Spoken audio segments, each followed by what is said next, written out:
حمزہ ناصر official Islamic channel کو like subscribe کریں۔ بلکہ نماز تو آگے آتی جب انسان وضو کے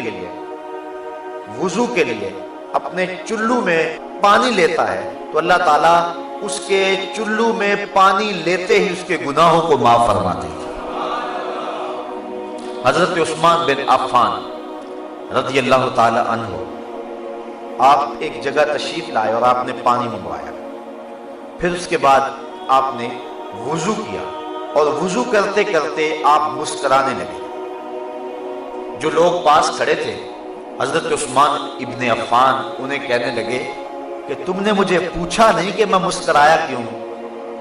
لوگوں نے کہا اچھا آپ بتائیں کہ آپ کیوں مسکرائے ہیں؟ تو حضرت عثمان فرمانے لگے کہ ایک دن میں حضور علیہ السلام کے ساتھ تھا تو آقا کریم علیہ السلام نے وضو کیا اور یوں مسکرائے۔ لوگ کھڑے تھے تو حضور نے فرمایا الا تسألونی ما اضحکک، تم نے مجھے پوچھا نہیں صحابہ کہ میں مسکرایا کیوں؟ تو صحابہ نے عرض کی ما اضحکک یا رسول اللہ، حضور آپ ارشاد فرمائے نا کہ آپ کیوں مسکرائے؟ تو حضور نے ارشاد فرمایا ان العبد اذا دعا بوضوء فغسل وجهه حتى الله عنه كل خطيئة اصابها بوجهه واذا غسل ذراعيه كان كذلك واذا طهر قدميه كان كذلك۔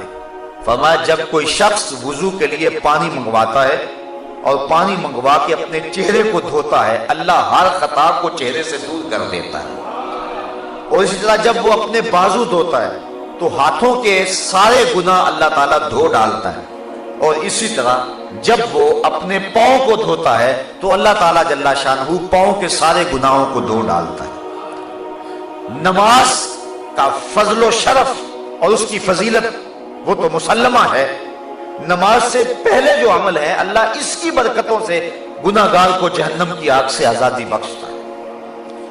بلکہ جس جگہ پر نماز پڑھنی ہے اگر اس جگہ کو کوئی شخص اس کی صفائی ستھرائی کرے، ایک حدیث کے اندر لفظ ہے کہ اخراج القمامۃ منہا مہور الحور العین، جو شخص مسجد سے کوئی تکلیف دہ چیز کوڑا کرکٹ یا کوئی گندگی وہاں سے نکال کر کے باہر پھینکے تو حضور نے فرمایا یہ موٹی آنکھ والی حوروں کا حق مہر ہے۔ یہ جو مسجد کی صفائی کرتے ہیں علماء نے لکھا ہے کہ مسجد صاف کرنے سے دل صاف ہوتا ہے، جو شخص مسجد صاف کرے اس کا دل پاک اور ستھرا ہو جاتا ہے، اور یہ مسجد سے جو آپ کوڑا کرکٹ نکال کے باہر پھینکتے ہیں یہ جنتی حور کا مہر ہے جو آپ ادا کر رہے ہیں۔ اللہ اکبر۔ بلکہ حضور علیہ السلام نے ارشاد فرمایا من بنا للہ مسجدا، جس نے اللہ کے لیے مسجد بنایا، کس لیے یذکر فیہ، تاکہ اس مسجد میں اللہ کا ذکر ہو، فرمایا بنى اللہ لہ بیتا فی الجنہ، اللہ اس کے لیے جنت میں گھر بنا دیتا۔ اور ایک روایت میں ہے کہ جس نے تتر کے گھونسلے کے برابر یعنی حجم میں تھوڑی جگہ پر مسجد بنائی، علماء نے یہ لکھا ہے یہ نہ کہو فلاں مسجد چھوٹی ہے یا فلاں مسجد بڑی، یہ نہ کہو، کیونکہ کوئی بھی اللہ کا گھر چھوٹا نہیں ہے، سارے بڑے ہیں۔ یہ کہو فلاں میں نمازی زیادہ آتے ہیں، فلاں میں نمازی تھوڑے آتے ہیں، نمازیوں کی گنجائش کم ہے فلاں میں، اور فلاں میں جو ہے وہ نمازیوں کی گنجائش زیادہ ہے، یہ کہو۔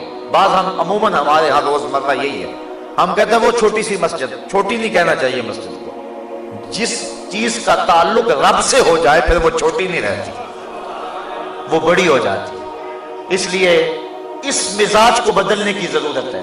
بلکہ واصف علی واسط نے ایک بڑی خوبصورت بات لکھی، اس نے کہا مسجد کیا کوئی بھی شے چھوٹی نہیں ہے، کوئی شے چھوٹی تب نظر آتی ہے اسے دور سے دیکھا جائے یا پھر غرور سے دیکھا جائے۔ جب کسی کو دور سے دیکھو یا پھر غرور سے دیکھو تو وہ چھوٹا نظر آئے گا، ورنہ کوئی بھی شے کارخانہ قدرت میں چھوٹی نہیں ہے، ہر شے باعظمت ہے۔ تو بالخصوص جس چیز کی نسبت جو ہے وہ اللہ جل شانہ اس کے رسول کریم سے ہو جائے وہ چیز چھوٹی نہیں ہو سکتی ہے۔ یہ کہو گنجائش اس میں تھوڑی ہے نماز میں۔ حضور نے حضرت عباس بن عبد المطلب رضی اللہ تعالی عنہ حضور کے رشتے میں چچا لگتے ہیں، ان سے پوچھا کہ چچا آپ بڑے ہیں یا میں بڑا ہوں؟ تو انہوں نے جواب عرض کی حضور سال میں نے زیادہ گزارے ہیں، بڑے آپ ہی ہیں۔ یہ نہیں کہا کہ میں بڑا ہوں، کہا سال میں نے زیادہ گزارے لیکن بڑے آپ ہی ہیں۔ تو جب نسبت اچھی جگہ ہو تو پھر اپنی زبان کو احتیاط کے ساتھ حرکت دینی چاہیے۔ تو علماء نے اس جزیے کو بیان کیا ہے کہ یہ نہ کہو چھوٹی مسجد یا بڑی مسجد، بلکہ کہو فلاں مسجد میں نمازیوں کی گنجائش تھوڑی ہے، چھوٹی اس کو نہیں کہہ سکتے۔ تو جس نے تتر کے گھونسلے کے برابر یعنی اتنی تھوڑی جگہ پر مسجد بنائی، اللہ اس کا بھی جنت میں محل بنا دیتا ہے۔ تو جس جگہ سجدہ کرنا ہے، جس جگہ پیشانی رکھنی ہے، اللہ اکبر، وہ جگہ بھی اتنی برکتوں کی حامل ہے۔ بلکہ فرمایا کہ خیر الاماکن، بہترین جگہیں روئے زمین پہ ہیں تو وہ مسجدیں ہیں، اور بدترین جگہیں اگر روئے زمین پہ ہیں تو وہ اسواق یعنی بازار ہیں۔ حکم ہے مسجد میں جلدی جاؤ اور دیر سے آؤ، بازار میں دیر سے جاؤ اور جلدی واپس آؤ۔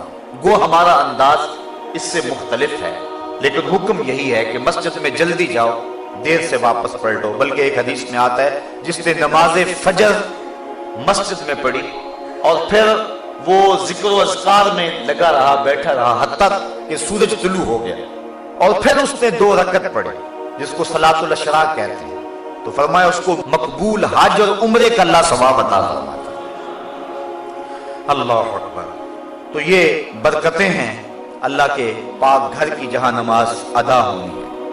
باقی رہی بات نماز کی، اس کی کیا فضیلت ہے، تو آئیے حضرت نبی رحمت صلی اللہ علیہ وسلم کا ایک فرمان جس کو امام بخاری نے حضرت ابو ہریرہ رضی اللہ تعالی عنہ سے نقل کیا ہے، صحابہ سے مخاطب ہو کے کہا ارائیتم لو ان نہرا بباب احدکم یغتسل کل یوم 5 ما تقول ذلك یبکی من درنہ قالوا لا یبکی من درنہ شیئا قال فذلك مثل الصلوات الخمس یمحو اللہ بہ الخطایا۔ فرمایا صحابہ ایک بات تو بتاؤ، اگر کسی شخص کے دروازے کے سامنے سے کوئی نہر گزرتی ہو اور وہ دن میں 5 مرتبہ اس نہر میں غسل کرے، مجھے بتاؤ کیا اس کے بدن پر کوئی میل کچیل باقی رہے گی؟ صحابہ نے عرض کی حضور اس کے بدن پر کوئی میل باقی نہیں رہے گی۔ فرمایا یہی 5 نمازوں کی مثال ہے، جو شخص 5 گانا نماز پڑھتا ہے اس کے بدن پر گناہوں کا کوئی میل باقی نہیں رہتا۔ اللہ تعالیٰ گناہوں کو دھو دیتا ہے جس شخص نے 5 گانا نماز کا مزاج بنا لیا۔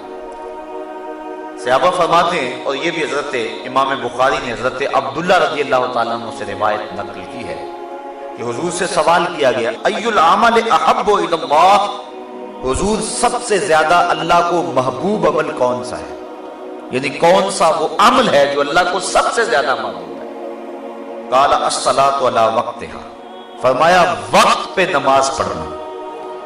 اولاد بنی آدم کے جتنے بھی اعمال ہیں، اچھے نیک صالح اعمال، ان میں سے اللہ کو سب سے زیادہ محبوب عمل جو ہے وہ وقت پہ نماز پڑھنا ہے۔ ثم ایو، صحابہ نے عرض کی حضور پھر اس کے بعد؟ قالا ثم بر الوالدین، پھر والدین کے ساتھ حسن سلوک کرنا۔ نماز کے بعد سب